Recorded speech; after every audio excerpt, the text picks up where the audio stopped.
যাবতীয় প্রশংসা সেই মহান আল্লাহ পাকের জন্য, যিনি মানব জাতির প্রথম শিক্ষক।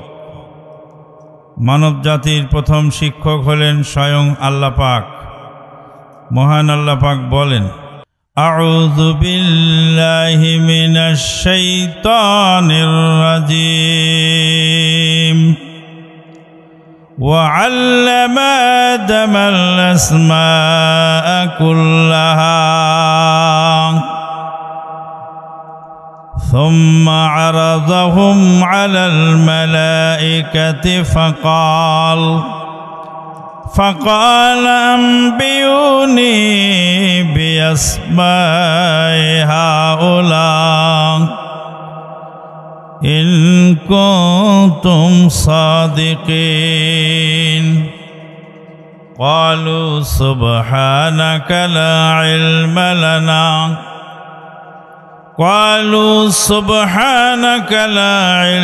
لنا إلا ما علمتنا إنك أنت العليم الحكيم।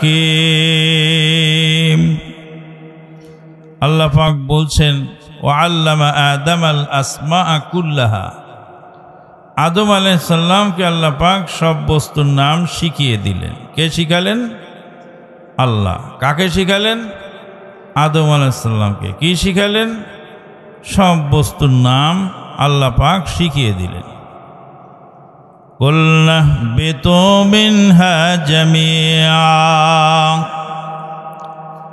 ফাইম্মা ইয়াতিয়ান্নাকুম মিন্নি হুদা ফামান তাবিআ হুদায়া ফালা খাউফুন আলাইহিম ওয়ালা হুম ইয়াহজানুন। আল্লাহ পাক বললেন, সবাই নেমে যাও। আসমান থেকে আসবে ওহির বিধান।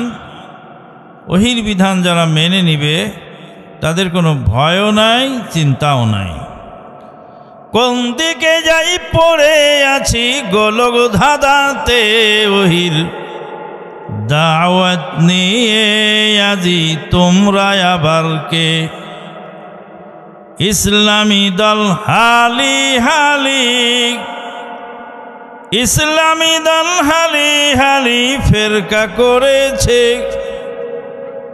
আমি কোন দিকে যাই পড়ে আছি গোলক ধাঁধাতে, ওহির দাওয়াত নিয়ে আজি তোমরা আবার কে?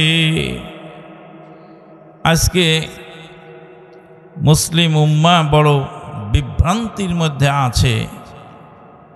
এত দল, এত মত, এত পথ, কোনটা সঠিক আর কোনটা বেঠিক। এ বলে তুই ভণ্ড, ও বলে তুই কাফের, ও বলে তুই অমুসলিম, ও বলে তুই ইহুদির দালাল। কে যে অরিজিনাল আর কে যে ডুপ্লিকেট বুঝাই বড় মুশকিল। সম্মানিত উপস্থিতি, এই যে পরিস্থিতি, এই পরিস্থিতিতে বাঁচার উপায়টা কি? আউযু বিল্লাহি মিনাশ শাইতানির রাজিম।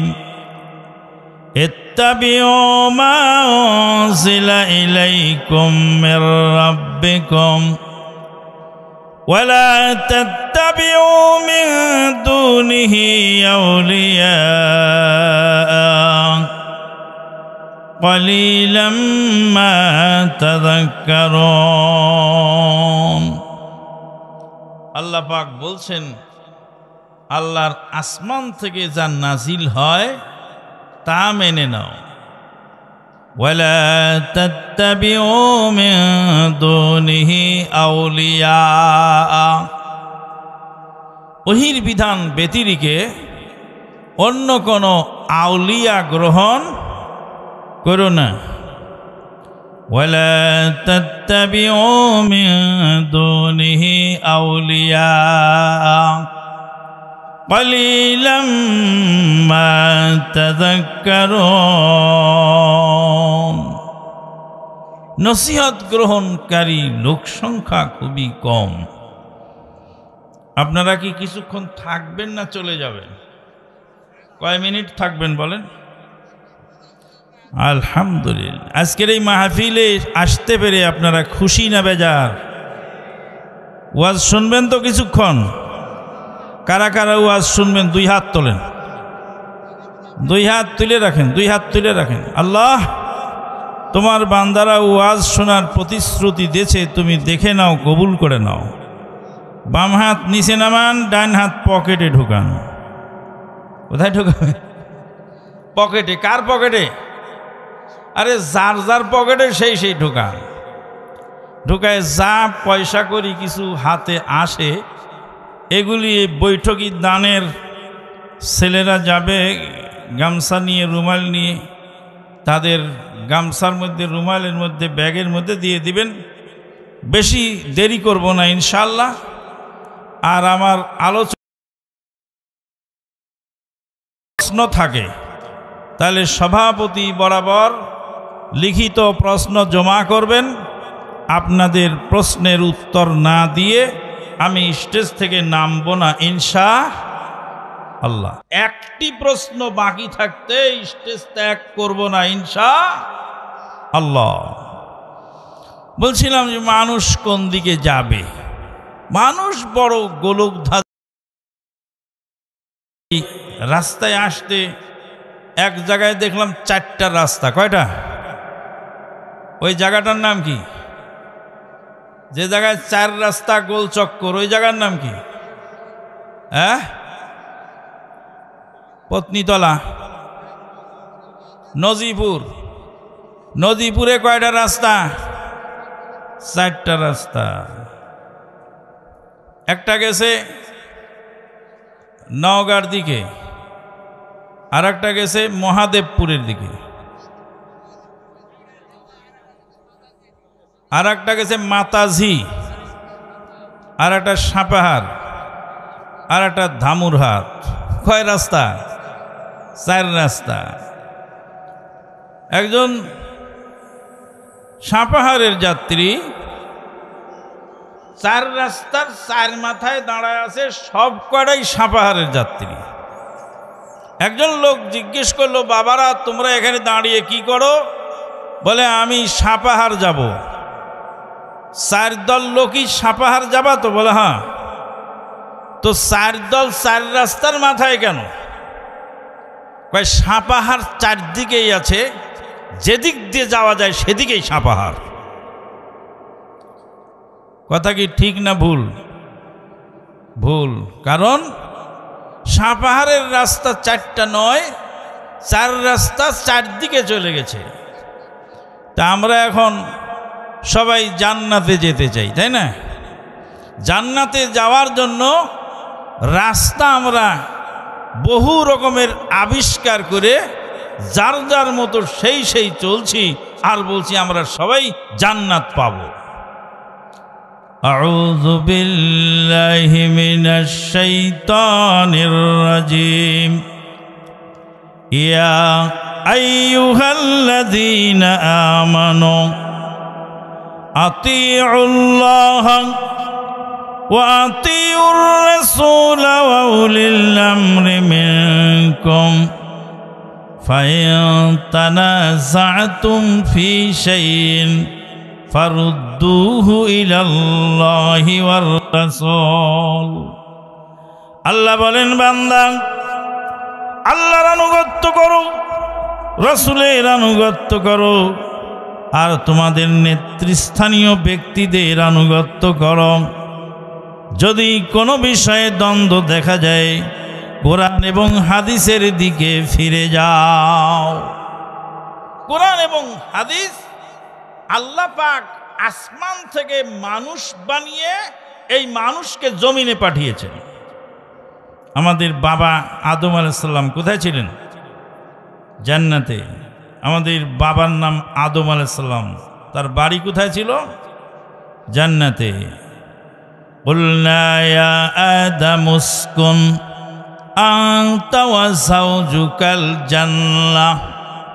আল্লাহ বললেন, আদম তুমি এবং তোমার স্ত্রী জান্নাতে বসবাস করো। জান্নাত হলো তোমার বাড়ি এবং তোমার ঘর, জান্নাতের সব ফলমূল ভক্ষণ করো, খবরদার ওই নিষিদ্ধ গাছের কাছেও যেও না। তারপরে শয়তানের ধোঁকায় নিষিদ্ধ গাছের কাছে গেলেন, আল্লাহ পাক আসমান থেকে জমিনে ফেলে দিলেন, বাড়িঘর থেকে বিতাড়িত করে দিলেন, বাড়িঘর নিলাম হয়ে গেল। আল্লাহ রাব্বুল আলামিন বললেন, কুলনা হাবিতু মিনহা জামিআন, তোমরা সবাই এখান থেকে নিচে নেমে যাও। ফাইম্মা ইয়াতিয়ান্নাকুম মিন্নি হুদা, আসমান থেকে তোমাদের জন্য হেদায়েতের বাণী আসবে। ফামান তাবিআ হুদায়া ফালা খাউফুন আলাইহিম ওয়ালা হুম ইয়াহজানুন, আসমান থেকে ওহির বিধান যাবে, ওহির বিধান যদি ফলো করে চলো, জান্নাতি আদম সন্তান বাপের বাড়িতে আবার ফিরে আসতে পারবা। আমাদের বাপের বাড়ি কোথায়? জান্নাতে। ওখানে কি আমরা ফিরে যেতে চাই? জান্নাতের বাড়ি আবার পুনরায় পুনরুদ্ধার করতে চাই? তা আল্লাহ কি বললেন? জান্নাতের বাড়ি, বাবার নিলাম হয়ে যাওয়া বাড়ি আবার যদি ফিরে পেতে চাও আদম সন্তান, আসমান থেকে তোমাদেরকে জমিনে পাঠালাম, তোমাদের চলার জন্য গাইড বই দুনিয়াতে পাঠানো হবে আসমান থেকে। আসমানি সিলেবাস, ওহির বিধান, এটাই ফলো করতে হবে। ফামান তাবিআ হুদায়া ফালা খাউফুন আলাইহিম ওয়ালা হুম ইয়াহজানুন, যে ব্যক্তি আমার হেদায়েত মেনে চলবে তাদের কোনো ভয়ও নাই, চিন্তার কারণ নাই। আজকে কোরআন আমাদের এক, হাদিসও এক, রাসূলও এক, কেবলাও এক, কিন্তু মুসলিম শত দলে বিভক্ত। ওই ফেলে আসলাম সেই চার রাস্তার মোড়, চার দল চারদিকে যাচ্ছে আর বলছে সবাই সাপাহার যাচ্ছে, কোন দিকে যাই পড়ে আছি গোলক ধাঁধাতে, ওহির দাওয়াত নিয়ে আজি তোমরা আবার কে। ইসলামী দল আলি হালি, ওরা বলে খুঁটি নাটি ছেড়ে তোরা ঐক্য হতে আয়। তোমার দাবি ওহির বিধান মানবে না, তাই খুঁটি নাটি কয়। ভেঙে চুরে দিয়ে যত রসম রেওয়াজকে, মোরা মোহাম্মদী, মোরা আহলুল হাদিস, নবী মোদের মোহাম্মদ সাল্লাল্লাহু আলাইহি ওয়াসাল্লাম সেই তরিকাতে, অন্য নামে নাম তাই রাখিনি রে, ওহির দাওয়াত নিয়ে ঘুরি দাঁড়ে দাঁড়ে। এটা মোটর সাইকেলের দাম কত ভাই? 1.5 লাখ, 2 লাখ, 2.5 লাখ, 3 লাখ আছে না? এরকম 5 লাখও আছে। সর্বনাশের মাথায় বাড়ি কয় কিরে। তাহলে একটা মোটর সাইকেলের দাম 5 লাখ পর্যন্ত আছে, ডাক্তার শাহিন সাহেব বলছেন। তো এখন 5 লাখ টাকার মোটর সাইকেল, সেই মোটর সাইকেলের চাক্কার মধ্যে বাতাস আটকাবার জন্য যেই ছোট্ট একটা ভল টিউব থাকে, ভল টিউবের দাম কত? 5 টাকা 10 টাকা। এবার যদি বলেন যে 5 লাখ টাকার মোটর সাইকেল 10 টাকার ভল টিউব ছাড়া চলবে না কেন? চালাবো এইভাবে। মোটর সাইকেলের ভল টিউব যদি নষ্ট হয়ে যায়, আর যদি সেই মোটর সাইকেল আপনি চালাবার চেষ্টা করেন, 5 লাখ টাকার গাড়ি অচল হয়ে গেল, খুঁটি নাটি একটি ছোট্ট ভল টিউব না থাকার কারণে। আল্লাহ যদি বলেন হাসরের ময়দানে, সালাত তো আদায় করেছো বান্দা, খুঁটি নাটি বলে আমিনকে ছেড়ে দিয়েছো, রফুল ইয়াদাইন ছেড়ে দিয়েছ, নবীর তরিকা ব্যতিরিকে সালাত আদায় করেছ, আমি আল্লাহ তোমার সালাত গ্রহণ করলাম না। ওরা বলে খুঁটি নাটি সেরে তোরা ঐক্য হতে আয়। ওরা বলে দেখো শুধু নামাজ পড়ে কে, আমার আল্লাহ বলেন ওই নামাজি যাবে ওয়াইলে ফাওয়াইলুল লিল মুসাল্লিন। কালকে ট্রেনের মধ্যে আসার সময় এক লোক বলছিল, আরে ভাই জোরে আমি নাচতে আমি এত কেসাল কেন, নামাজই পড়ে না মোটে। বললাম নামাজ যে লোক পড়ে না সে তো এক হিসাবে তার কোনো সমস্যা নাই, কারণ ফজরের সময় সে কনকনে শীতের মধ্যে ঘুম থেকে না উঠে ল্যাপ মুড়ি দিয়ে আরামে ঘুমাইল। পরকালে যা হোক হোক, কিন্তু দুনিয়াতে তো শান্তি করে ঘুমালো। হতভাগা সেই মুসলমান কনকনে শীতের মধ্যে ঠান্ডা পানি দিয়ে উজু করলো, উজু করে তারপরে মসজিদে গেল, সালাত আদায় করল। সালাত নবীর তরিকায় হলো না, সালাত পড়ে চলে আসলো খালি হাতে। সালাত আল্লাহর দরবারে গ্রাহ্য হলো না, কবুল হলো না। আল্লাহর দরবারে যদি কবুল না হয় তাহলে সেই সালাত কিয়ামত পর্যন্ত পড়ে কোনো মূল্য না।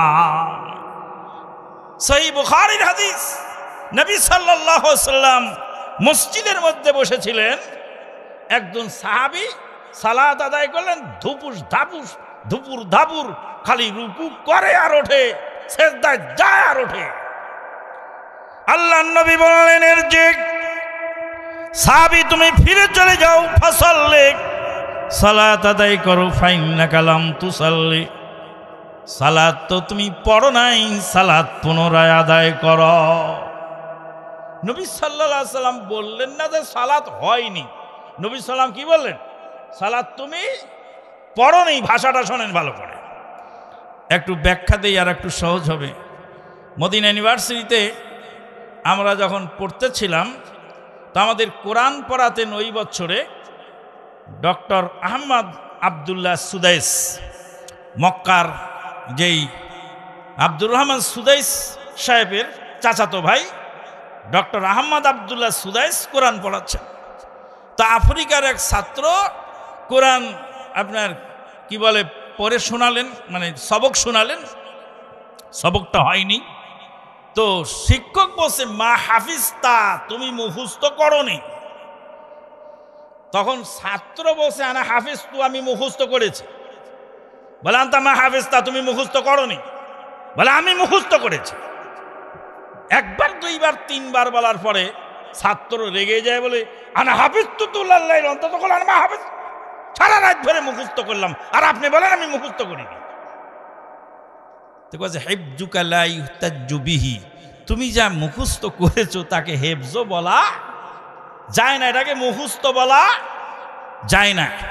তখন ছাত্র বললেন আলানা সাবতাইয়া শাইখানা, এতক্ষণে আপনি সঠিক কথাটা বলেছেন, আপনি বলুন যে তোমার হেফজ হয়নি, আর আপনি বলেন যে আমি মুখস্থ করিনি, সারা রাত ধরে আমি মুখস্থ করলাম আর আপনি বলেন মুখস্থ করিনি।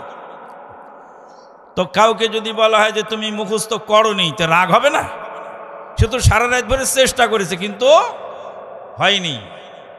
আল্লাহর নবী সাহাবীকে বললেন, ও আমার প্রিয় সাহাবী রে, সালাত তুমি আদায় করো নাই, এই যে উঠা বসা করেছো এটা সালাত বলে না, আল্লাহর সঙ্গে মস্কারা করা হয়েছে।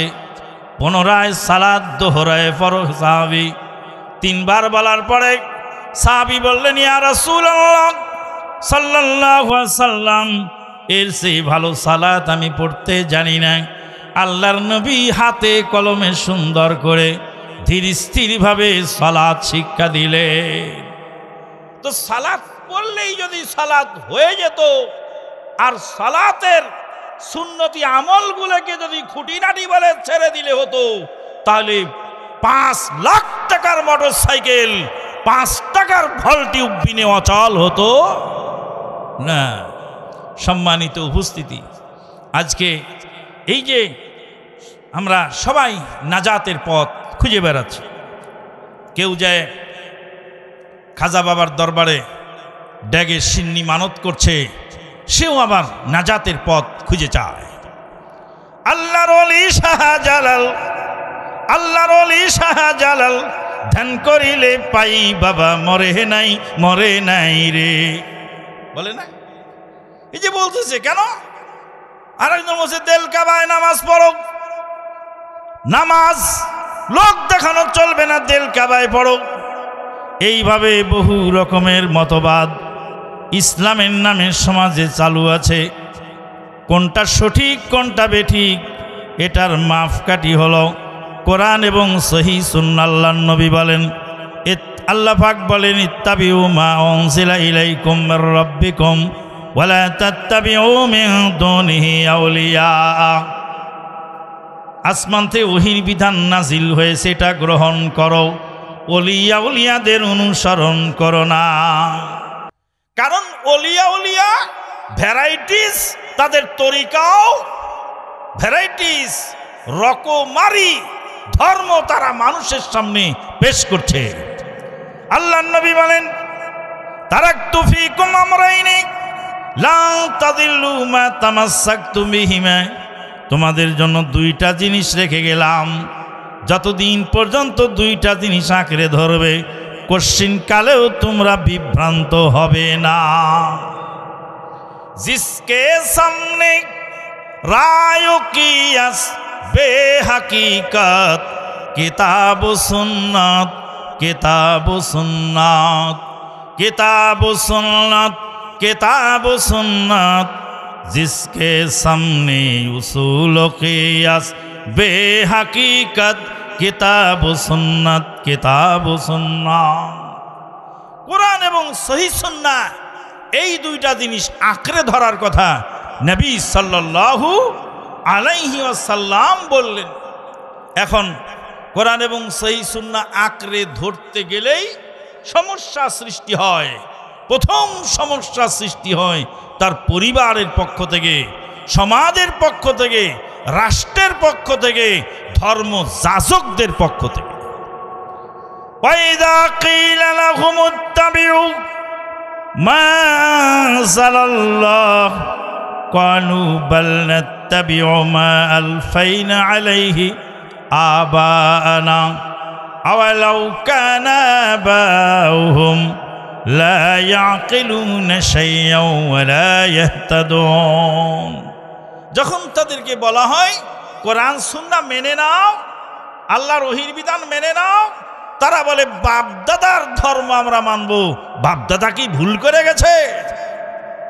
বাপদাদা কি এতকাল ভুল করলো? ও মিয়া, বাপদাদা গরুর গাড়িতে চড়েছে, আপনি এখন এরোপ্লেনে চলেন, আপনি এখন প্রাইভেট কারে চলেন। আপনি তো বলেন না যে বাপদাদা গরুর গাড়িতে চললো, আমি কেন প্রাইভেট কারে চড়বো? বাপদাদার ছিল মাটির কাঁচা ঘর, আপনি পাকা বিল্ডিং আর্কিটেকচার ইঞ্জিনিয়ার দিয়ে সুন্দরভাবে বানাচ্ছেন, তখন তো বলেন না বাপদাদা মাটির ঘরে ছিল, আমিও মাটির ঘরে থাকব। বাপদাদা ছিলেন মূর্খ, লেখাপড়া জানতেন না, তারই ছেলে ইঞ্জিনিয়ার হয়ে লেখাপড়া শিখে দেশ বিদেশে চাকরি বাকরি করছে, তখন বলে না বাপদাদা এটা করেছে, আমি করব না কেন? আল্লাহ পাক বলেন, ইয়ালামুনা যাহিরাম মিনাল হায়াতিদ দুনিয়া ওয়া হুম আনিল আখিরাতি হুম গাফিলুন। দুনিয়া সব বোঝে, আখিরাতের বেলায় মখা সাজে। দুনিয়ার সব বোঝে, আখিরাত সম্পর্কে উদাসীন হয়ে যায়। দুনিয়ায় ওকে একটা টাকা কম দিয়ে দেখেন, টাকা নেবে না।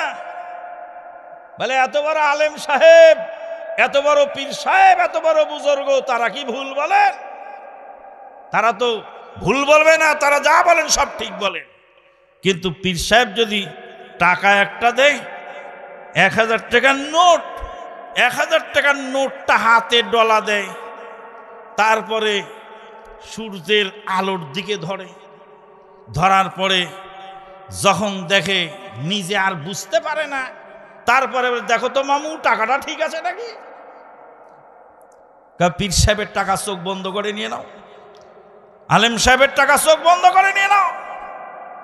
আরে আলেম সাহেব তো ভুল বলবে না, ইমাম সাহেব মসজিদের, তিনি তো আপনাকে জাল নোট সাপ্লাই দেবেন না, কিন্তু তিনি যদি সরলতার কারণে কারো কাছ থেকে ঠগে জাল নোট গ্রহণ করে থাকেন না বুঝে, আর তিনি যদি আপনাকে না বুঝে ওটা দিয়ে থাকে, তো আপনি তো ক্ষতিগ্রস্ত হয়ে গেলেন।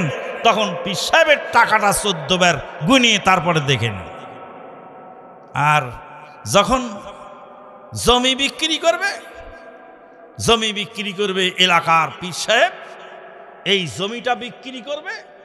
এই বাজারের নাম হলো মধুইল বাজার। এই মধুইল বাজারের মেন রোডে 5 কাঠা জায়গা বিক্রি হবে। 5 কাঠা জায়গার দাম মধুইল বাজারে কত? মেন রোডের সাথে 5 কাঠা জায়গার দাম কত? 10 লাখ। থাক পাগলা, 10 লাখ টাকা হয় নাকি? 5 কাঠা জায়গার দাম কমপক্ষে 50 লাখ হওয়া চাই, কারণ মেন রোডের সাথে 5 কাঠা জায়গা, মেন রোডের সাথে হাদিস ফাউন্ডেশন শিক্ষা বোর্ডের চেয়ারম্যান ডক্টর আহমদ আব্দুল্লাহ সাকিব সাহেবের 5 কাঠা জায়গা, ডক্টর আসাদুল্লাহ গালিব স্যারের সুযোগ্য সন্তান, উনি যে সম্মানী লোক, 5 কাঠা জায়গা ওনার আছে, উনি এখানে বিক্রি করবেন। 5 কাঠা জায়গার দাম 50 লাখ, কিন্তু 50 লাখ লাগবে না, 10 লাখ টাকায় বিক্রি হবে। আপনি নেবেন? কেন নেবেন? 50 লাখ টাকার জমি যদি 10 লাখ টাকায় পাওয়া যায়, নেবেন না? নেবেন না? জমি তো আছে দখলে, কিন্তু কাগজ তো নাই, কাগজটা দুর্বল আছে। আরে ভদ্র মানুষের জমি তো, বাপদাদা 14 পুরুষ জমিটা ব্যবহার করে এসেছে, দখলে আছে। দখলে যতই থাকুক না কেন, কাগজে না থাকলে কেউ ওই জমি কিনতে চাবে না। আল্লাহ রাব্বুল আলামিন, আল্লাহর নবী বলেন, একজন আদনা দরজার জান্নাতি জান্নাতে যেইটুক জায়গা পাবে, সেই জায়গাটুকুর মূল্য পৃথিবীকে 10 বার বিক্রি করলে, 10 বার পৃথিবী বিক্রি করলে একজন সর্বনিম্ন জান্নাতীর জান্নাতের মূল্য হবার লয়। কথা বোঝা যায়? বোঝা যায় কথা? পৃথিবীকে 10 বার বিক্রি করলে একজন সর্বনিম্ন মানের জান্নাতীর যতটুকু পাবে তার সমতুল্য হবে না।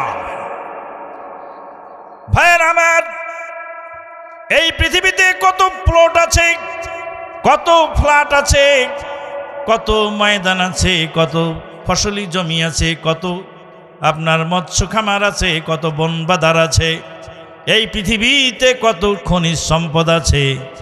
আল্লাহ রাব্বুল আলামিন সৌদি আরবের স্বর্ণের খনি দিলেন। কিছুদিন আগে মদিনার দূরে আর একটা বিশাল স্বর্ণের খনি, তেলের খনি, প্লাটিনামের খনি, বিভিন্ন খনিজ পদার্থ আল্লাহ পাক পৃথিবীতে দিয়েছেন। লক্ষ লক্ষ কোটি কোটি ফ্ল্যাট এবং প্লট আছে পৃথিবীতে। এই পৃথিবী 10 বার বিক্রি করলে একজন জান্নাতীর সমান হবার নয়।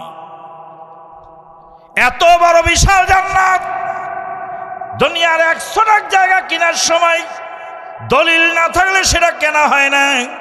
এত বড় বিশাল জান্নাত খরিদ করবেন যে আমল দিয়ে, সেই আমলটা রাসূলের তরিকায় হলো কিনা একবার যাচাই করে দেখেছো কিনা? শোন রে মুসলমান তোরা, মাঝে মাঝে একটু জাগরণী গাই, বিরক্ত হন না তো? শোন রে মুসলমান তোরা, পড়লি না কোরআন, আদেশ নিষেধ কি করেছেন দয়াল রহমান পাক সুবহান। পাঞ্জে গানা পড়লি সালাত খেয়াল করলি না, রাসূলের তরিকায় তাহা হলো কি না? তর্ক বাহাস কত করলি, ইসলাহ করলি না, ইমানের করো দাবি, কেমন মুসলমান তোরা পড়লি না কোরআন। সম্মানিত উপস্থিতি, প্রথম বাধার সৃষ্টি বাপ দাদা, তারপরে বলে এত বড় আলেম, তারপরে বলে এত লোক করে, তুমি একাই ঠিক। এইভাবে হক কেসকে বাধা দেওয়ার চেষ্টা চলছে, মানুষ হক কথা মানতে পারছে না। আমরা তাই আপনাদের কাছে বিনীত অনুরোধ করি, মরার আগে রাসূলের তরিকাটা ঠিক করে তারপরে মরতে হবে। কারণ কবরে যাওয়ার পরে সেখানে জিজ্ঞেস করবে, মার রাব্বুকা, তোমার প্রভু কে ছিলেন, ইবাদত কার করেছ, মাথা কার সামনে নত করেছ। ডক্টর আহমদ আব্দুল্লাহ সাকিব সাহেব বলে গেলেন, সিমেন্টের খাম্বার সামনে মাথা নত করেছ, মূর্তির সামনে মাথা নত করেছ। একদল মুসলমান কিম্ভূত কিমাকার মূর্তিরে পাহারা দেয়। মূর্তি পাহারা দেওয়া নাকি ওর ইমানের দায়িত্ব। মূর্তি যেখানে পূজা হয় সেখানে যাওয়াই হারাম। পাহারা দিয়ে, মূর্তি পাহারা দিয়ে যদি ক্ষমতা দখল করে ইসলাম কায়েম করতে হয়, এরকম ইসলাম আমার দরকার নাই।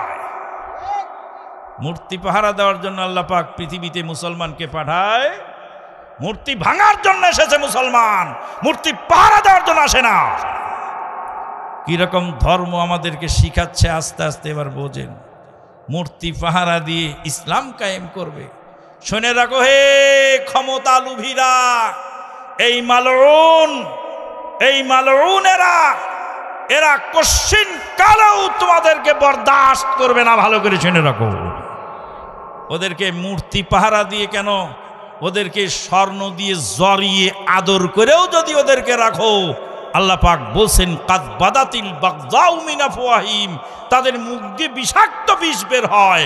ওমা তুকফি সুদুরহুম আকবার, মুসলমানদের বিরুদ্ধে তাদের বিষ যে লুকানো আছে অন্তরে তারও ভয়ানক। দেখেন না কি আচরণ করে আমাদের সাথে। পানি ছেড়ে দেয়, মস্কারা করে, পানি ছেড়ে দেয়, মস্কারা করে, বলে আমরা ডুবে মরি, তোমাদেরকে না ডুবাই কি করব। আরে বেটা, পানিতে বাঁধ দিলি কেন সেই কথা আগে বল। পানিতে বাঁধ দিয়ে পানি আটক করার অধিকার তোকে কে দিল? পানি যদি সারা বছর সারা থাকতো, বাঁধ না থাকতো, তাহলে এই পানিগুলি সুন্দরভাবে প্রবাহিত হতো, নদীর নাব্যতা নষ্ট হতো না, নদীতে পলি জমতো না, নদীর তলা শুকিয়ে যেত না, পানি সারা বছর আমরা পেতাম। বাঁধ দিয়ে আটক করে রেখে আবার বন্যার সময় একসঙ্গে বাঁধ ছেড়ে দিয়ে ডুবিয়ে মারার চেষ্টা করে। আল্লাহ পাক বলছেন এরা হলো মালউন, এরা হলো মুসলমানদের দুশমন। এদের মুখ দিয়ে বিষাক্ত বিষ বাষ্প বের হয়, আর অন্তরে যে বিষ লুকায় আছে তারও ভয়ানক। কে বলেছেন? আল্লাহ।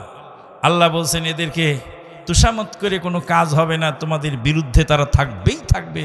মূর্তি পাহারা দিয়ে ক্ষমতা দখল করে তুমি ইসলাম কায়েম করবে। তুমি কোন জাতের মুসলমান আমার চেনা হয়ে গেছে।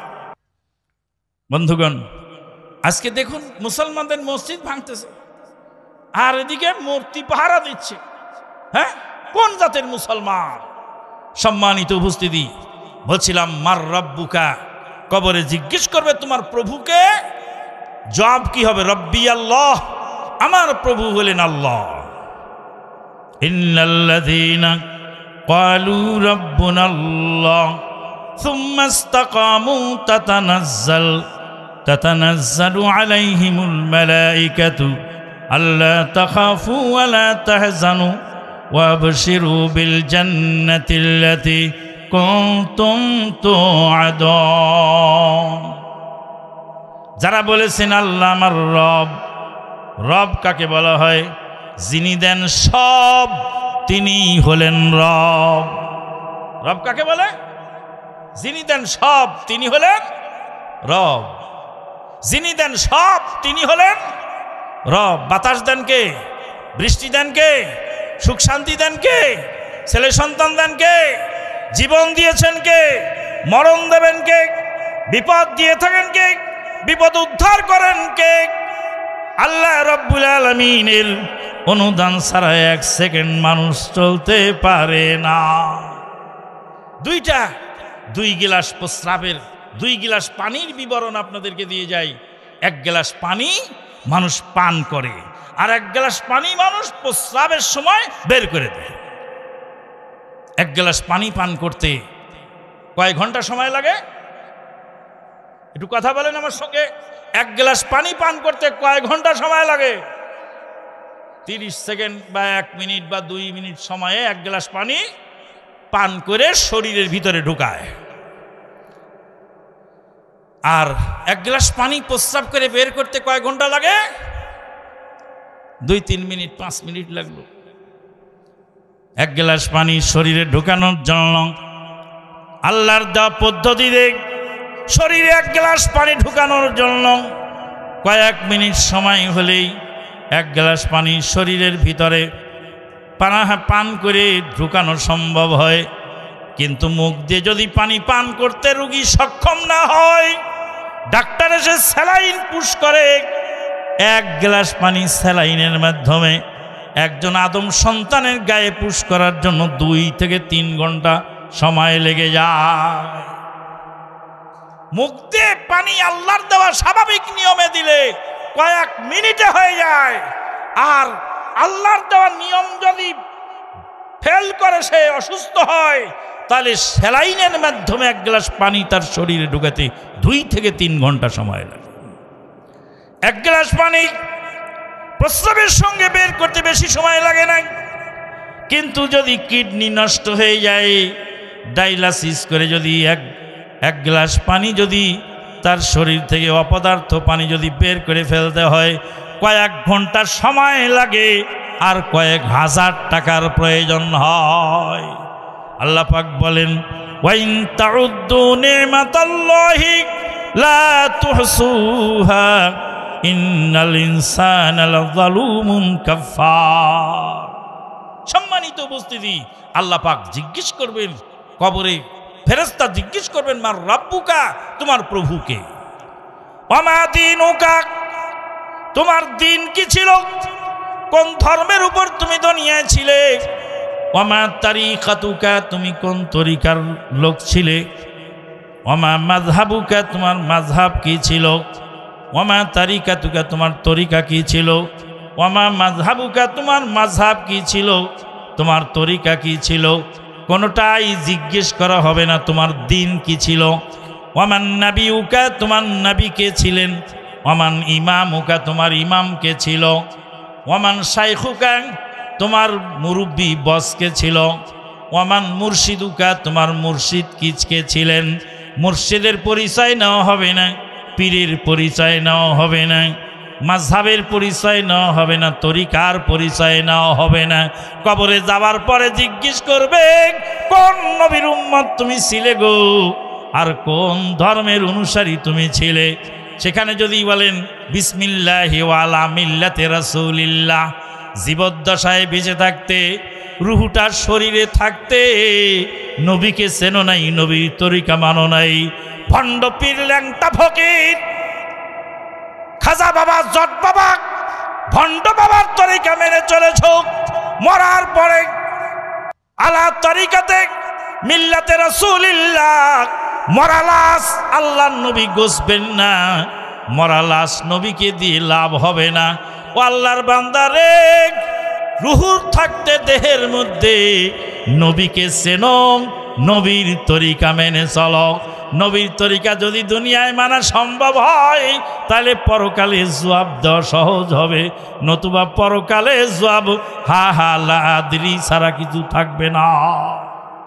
এই কথাটাই আমরা বলতেছি আপনাদেরকে, যে নবীর তরিকার সঙ্গে মিলায় নাও তোমার ইবাদত, তোমার বন্দেগী। ডক্টর আল্লামা ইকবাল বলেছেন, ওয়াজাহ মে হম তো নাসারা, তামাদ্দুন মে হুনুদ, ऐसे मुस्लिम के तुझे शर्माए यहूद। इंग्रेज बेशे ख्रिस्टान तुमरा, हिंदू तुमरा ख्रिस्टीते, हिंदू तुमरा ख्रिस्टीते, सैयद तुमरा मोगल तुमरा, सैयद तुमरा मोगल तुमरा, तुमराई अफगान, सभी तो तुमरा হতে পারো নি শুধু খাঁটি মুসলমান। আজকে কৃষ্টি, কালচার, তহজিব, তামাদ্দুন, হিন্দুদের যে পূজা গেল, পূজার মধ্যে হিন্দু সম্প্রদায়ের লোক যত, আর মুসলমান সম্প্রদায়ের লোক তার সেই কোনো অংশেই কম নেই। ও মিয়া, এত উদারতা দেখাও, তোমাদের কুরবানির সময় একটু গরুর গোশত দাওয়াত খাওয়ায়ও তোমার হিন্দু বন্ধুটাকে, খাওয়ায় দেখো। যখন এদেশ ভাগ হচ্ছে পাকিস্তান এবং হিন্দুস্তান, তখন দাদা বাবুরা বলছে আমরা মিলেমিশে থাকবো। মোহাম্মদ আলী জিন্না সাহেব এক গ্লাস পানি এনে অর্ধেক পান করে ওই হিন্দু মালউনদেরকে দিয়ে বললেন বাকি অর্ধেক পান করো দাদা। কয় মুসলমানের ঝুঁটা আমরা খাই না। কয় মুসলমানের ঝুঁটা খাও না তো মুসলমান হিন্দু আলাদা কেন, একসাথে কেন থাকবে? মুসলমানদের পাকিস্তান আর হিন্দুদের হিন্দুস্তান। ধর্মের ভিত্তিতে দেশ ভাগ হয়েছে, ধর্মকে বিতরণ করে কোশ্চেন কালেও এদেশে তোমরা টিকতে পারবা না।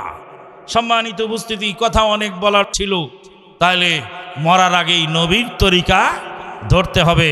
আমরা সবাই ধরবো তো ইনশাআল্লাহ। রাসূলুল্লাহ সাল্লাল্লাহু আলাইহি ওয়াসাল্লামের সালাত যদি পড়তে হয়, সালাতুর রাসূল মুহতারাম আমির জামাত প্রফেসর ডক্টর আসাদুল্লাহ আল গালিব হাফিজাহুল্লাহর এই ভুবন বিখ্যাত কিতাব সালাতুর রাসূল। সালাতুর রাসূলের অনেকগুলা বৈশিষ্ট্য।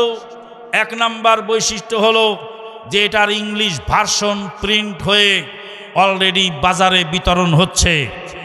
দুই নাম্বার বৈশিষ্ট্য হলো ভারতের আসাম রাজ্যের অসমীয়া ভাষায় এটা অনুবাদ করে হাজার হাজার কপি সেখানেও বিতরণ চলছে, আরবিতে অনুবাদ চলছে। এই বই মালদ্বীপ সফরে মালদ্বীপের ধর্মমন্ত্রী ডক্টর শাহিম আলী সাঈদ, তার কাছে আমরা তুলে ধরলাম। তিনি বললেন এই বই আমি প্রিন্ট করে গোটা বিশ্বের দরবারে পৌঁছাবার ব্যবস্থা করব। সম্মানিত উপস্থিতি, আরও মূল্যবান বই পুস্তক আছে, সেগুলি আপনারা পড়বেন, সেগুলি নেবেন, দেখবেন, বুঝবেন, ভালো করে বুঝে শুনে আগাবেন। যদি কেউ আমাদেরকে প্রশ্ন করেন যে আপনারা কি মাযহাব মানেন না, আপনারা কি ইমাম মানেন না, অবশ্যই আমরা ইমাম মানি, অবশ্যই আমরা মাযহাব মানি। আমরা মাযহাব মানি, ইমাম মানি তায়াম্মুমের মতো। কিসের মতো? তায়াম্মুমের মতো। পানি না পাওয়া গেলে যেমন তায়াম্মুম করতে হয়, কোরআন হাদিসে কোনো সমস্যার সমাধান সরাসরি না পেলে তখন আইম্মাই মুজতাহিদিনদের ফতোয়া অনুযায়ী সেখানে সমাধান দিতে হয়। কিন্তু যখনই পানি এসে যায় তখনই তায়াম্মুম কি হয়ে যায়? বাতিল হয়ে যায়। তাই তো মহামতি ইমামগণ বলেছেন ইজা সাহাল হাদিস ও ফাহুয়া মাযহাবি, যেটা সহিহ হাদিস সেটাই আমার মাযহাব। 13ই নভেম্বর রোজ বুধবার দুপুর 2টা হতে রাত 8টা পর্যন্ত মহাদেবপুর ডাক বাংলার মাঠে সম্মেলন আছে। 13ই নভেম্বর বুধবার, আপনারা সেখানে থাকার চেষ্টা করবেন। আল্লাহ পাক আমাদেরকে কবুল করুন, আল্লাহুম্মা আমিন। ওয়া আখিরু দাওয়ানা আলহামদুলিল্লাহি রাব্বিল আলামিন। বইগুলি আছে, তাহরিকে তাওহীদের ডাক আছে, তারপরে বিবাহ, পরিবার ও সন্তান প্রতিপালন, মুহতারাম আমিরে জামাতের কিতাবুদ দোয়া প্রফেসর নুরুল ইসলাম, মাসিক আত তাহরিক কারণ সংখ্যা, যুদ্ধ বিধ্বস্ত মধ্যপ্রাচ্য, বিভিন্ন বিষয় নিয়ে যে আলোচনা আছে এগুলি সংগ্রহ করবেন, পড়বেন। মরণ, মৃত্যুকে স্মরণ, মুহতারাম আমিরে জামাতের লেখা মৃত্যুকে স্মরণ, পোশাক ও পর্দা, এটাও মুহতারাম আমিরে জামাতের। আমানতদারিতা, এটাও মুহতারাম আমিরে জামাতের। ইসলামী খেলাফত ও নেতৃত্ব নির্বাচন, এই বইটা পড়লে বর্তমান রাজনৈতিক দর্শন সম্পর্কে আপনার কাছে অনেকটা ক্লিয়ার হয়ে যাবে। যুব সমাজের অধপতন ও কারণ ও প্রতিকার, মদিনা ইউনিভার্সিটির প্রাক্তন ডিন, কুবা মসজিদের খতিব ডক্টর সুলাইমান বিন সলিমুল্লাহ রুহাইলি হাফেজাহুল্লাহ, ওনার লেখা বই অনুবাদ করা হয়েছে। আপনারা সেগুলি সংগ্রহ করে নেবেন এবং পড়বেন। আল্লাহ পাক কবুল করুন, আল্লাহুম্মা আমিন। ওয়া আখিরু দাওয়ানা আলহামদুলিল্লাহি রাব্বিল আলামিন।